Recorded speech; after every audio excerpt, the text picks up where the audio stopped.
Assalamualaikum warahmatullahi wabarakatuh. Masih bersama saya, Asep Haryadi, yang mempelajari tentang IPA. Hari ini kita mempelajari di kelas 8 tentang apa ya? Tadi tentang gerak pada tumbuhan. Ya, gerak pada tumbuhan atau gerak pada makhluk hidup itu adalah, kita ketahui dulu, ciri-ciri dari makhluk hidup itu adalah salah satunya adalah dengan cara bergerak. Jadi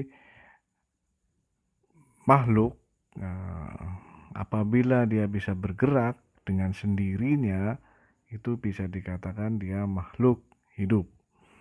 Oke.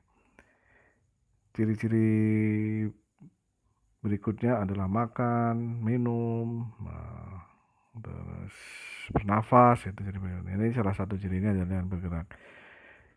Gerak pada hari ini yang kita pelajari adalah gerak pada makhluk. Gerak pada pertama adalah kita gerak pada hewan itu lebih mudah diamati daripada gerak pada tumbuhan. Kalau gerak pada hewan itu bisa kita lihat, contohnya ada kuda lari. Nah, kuda berlari itu kan berpindah tempat tuh. Nah, itu kelihatan sekali. Berikutnya adalah ada gambarnya ini kelinci berlari. Nah, kelinci sedang berlari juga pun berpindah tempat, kelihatan. Yang kalau berpindahnya itu kelihatan, itu dikatakan sebagai gerak aktif. Oke. Sedangkan pada tumbuhan itu tidak mudah diamati karena dia yang bergerak itu adalah bagian-bagian tertentunya. Karena dia tidak mudah diamati, maka dia disebut juga dengan gerak pasif. Nah, contohnya itu ada putri malu, itu akan bergerak kalau kita sentuh. Nah, itu juga ada yang bawahnya itu ada gerak pada tumbuhan, itu sulur. Sulur itu mengikat pada yang menempel pada dia, pada tumbuhan tersebut, sulur ya. Gerakannya nggak terlihat tapi dia mengikat. Ada lagi batang pohon itu akan mengarah ke cahaya matahari, walaupun pohonnya itu potnya dimiringkan, arah tubuhnya itu tetap mengarah ke sinar matahari.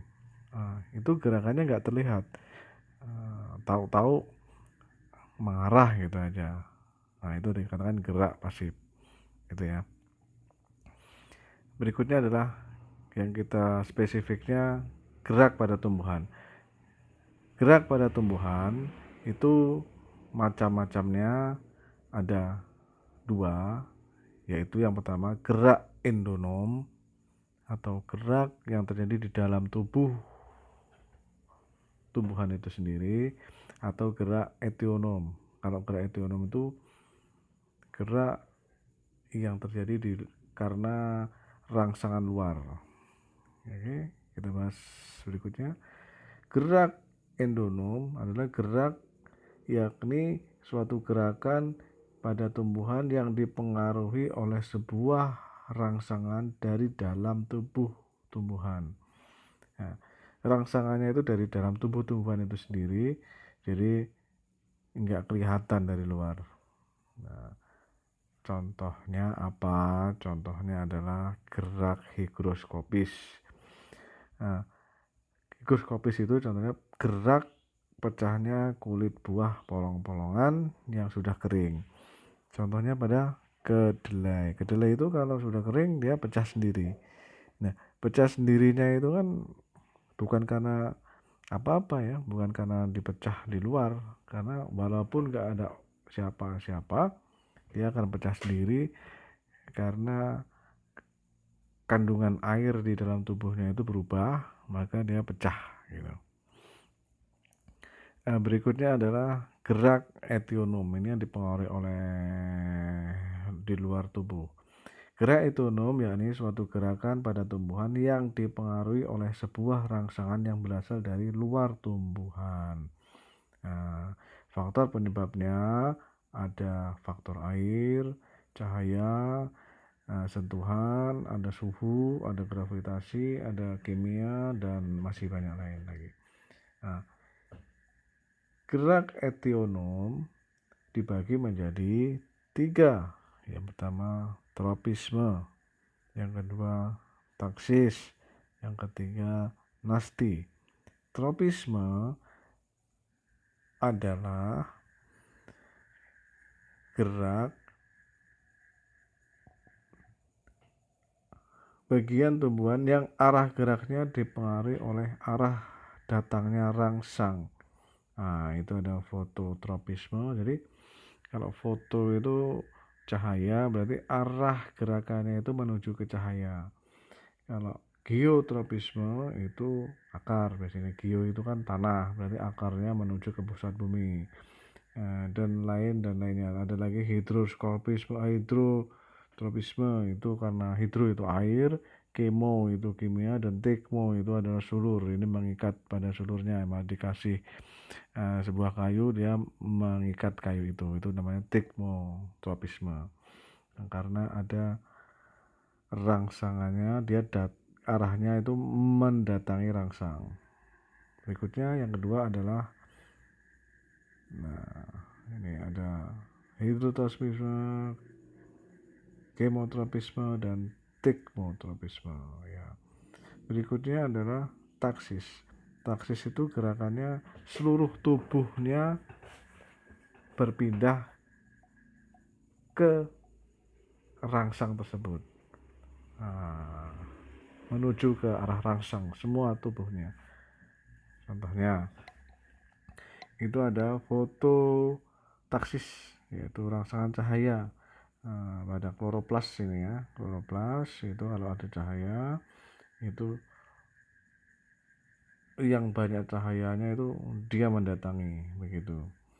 Nah, berikutnya adalah di sini adalah kemotaksis, adalah data karena zat kimia ini. Nah, ketika ada zat kimia, misalnya sel telur itu kan zat kimia, atau sel sperma itu mengarah ke situ semua. Jadi gerakannya itu semuanya, seluruh tubuhnya. Terus yang terakhir adalah gerak nasti. Gerak nasti itu gerakan pada tumbuhan yang arah geraknya tidak dipengaruhi oleh datangnya rangsang. Jadi walaupun dia terkena rangsang, dia bergerak tapi nggak mengarah. Arahnya terserah dia. Contohnya adalah foto nasti. Tadi ada ini ya, tadi ada foto nasti, ada niktinasti, ada tekmonasti, termonasti, hipnonasti, dan nasti kompleks. Oke. Foto itu berarti dia mekar karena ada cahaya, tapi mekarnya itu gerakannya nggak ke arah cahaya, tapi dia bergerak mekar begitu contohnya. Tikmonasti contohnya adalah pada putri malu, itu ketika disentuh dia akan menutup daunnya, tetapi dia tidak mengarah ke rangsang, tapi dia menutup gerakan sendiri. Nah, itu contoh-contoh dari gerak-gerak nasti.